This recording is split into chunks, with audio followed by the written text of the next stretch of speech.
చూడండి, ఇగో చింతకాయ చట్నీ మేము నిల్వ చేసుకున్న చట్నీ ఉంటుంది కదా, దాన్ని టమాటా వేసి మనం ఎలా చేయాలో చూపిస్తా.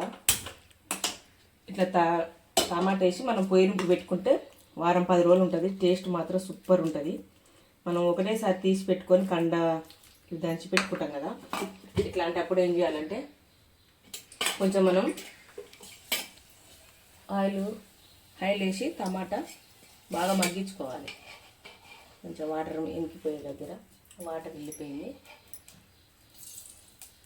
చూడండి, ఇట్లా 2 పావులు ఇట్లా నూనె వేసి మనం టమాటా వేసుకోవాలి. టమాటా వేసి బాగా నూనెలోనే మగ్గాలి. ఇలా కలుపుకోవాలి. బాగా నూనెలో మగ్గుతూనే కూరకాయ చట్నీ ఖరాబ్ కాకుంటుంది. ఈ మగ్గిన తర్వాత ఇలా చేయాలి చూస్తే మీకు. ఇంకా టమాటా ఇట్లా మగ్గుతుంది కదా, మగ్గుతున్నప్పుడు కొంచెం కరివేపాకు వేసుకుందాం. టేస్ట్ బాగుంటుంది. బాగా మగ్గిన తర్వాత మనం ఇట్లా చేసుకోవడం వల్ల సూపర్ టేస్ట్ ఉంటుంది. ఒకసారి ట్రై చేయండి మీరు. చింతకాయ చట్నీ టమాటా ఇట్లా రోట్లో వేసి నూరుకోవాలి. రోటి పచ్చడి చాలా బాగుంటుంది ఫ్రెండ్స్. చూడండి, టమాటా ఆల్రెడీ కొంచెం మగ్గిపోయింది. ఇంకొక నిమిషం అయితే మగ్గిపోతుంది. మేము ఎప్పుడు కావాలన్నా చింతకాయ చట్నీ ఇట్లే చేసుకుంటాము. పిల్లలు అట్లా తినరు, అందుకోసమని ఇట్లా టమాటా వేస్తే అసలు ఒక్కరోజు కూడా ఉంచారు, బాగా తినేస్తారు.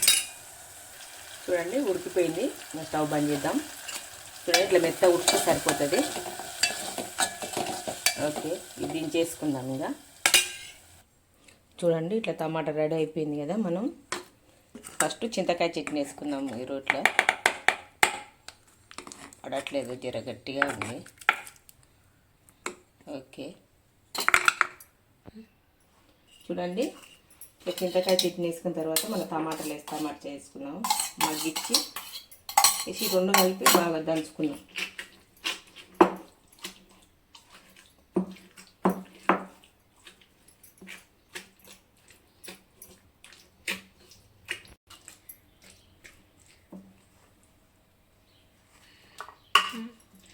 చూడండి, ఇట్లా ఉల్లిగడ్డ వేసుకొని, పచ్చి ఉల్లిగడ్డ బాగుంటుంది చట్నీలా.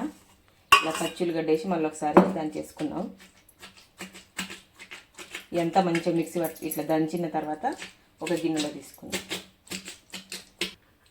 చట్నీ తాలింపు పెట్టుకుందాం. దానికోసమని ఒక గిన్నె పెట్టుకొని కొంచెం గిన్నె హీట్ అయిన తర్వాత ఆయిల్ వేసుకుందాం.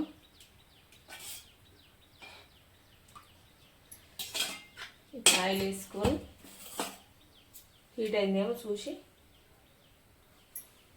మెంతులు, చట్నీ చేసినప్పుడు చాలా బాగుంటాయి. మెంతులు వేసుకోండి.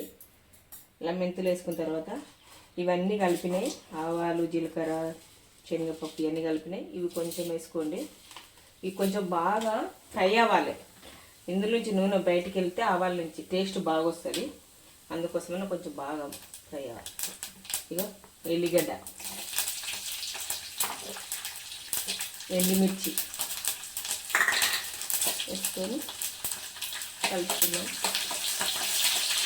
ఇది బాగా ఫ్రై అయిన తర్వాత ఫ్రై అవుతున్నాయి కదా, కొంచెం పసుపు వేసుకుందాం. ఆల్రెడీ అందులో పసుపు ఉంటుంది, కొంచెం వేసుకుందాం.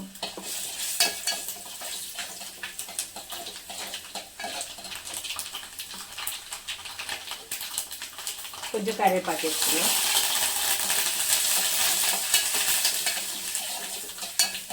ఉప్పు మనము ఈ నిల్వ పచ్చళ్ళ ఉప్పు ఉంటుంది, అందుకోసమైనా చూసుకొని వేసుకోవాలి. నేను ఇందులో ఉంటుంది, కొంచెం తర్వాత పొయ్యి పెట్టినాక చూస్తా. ఫస్ట్ వేసుకుంటే ఎక్కువ అయిపోతుంది.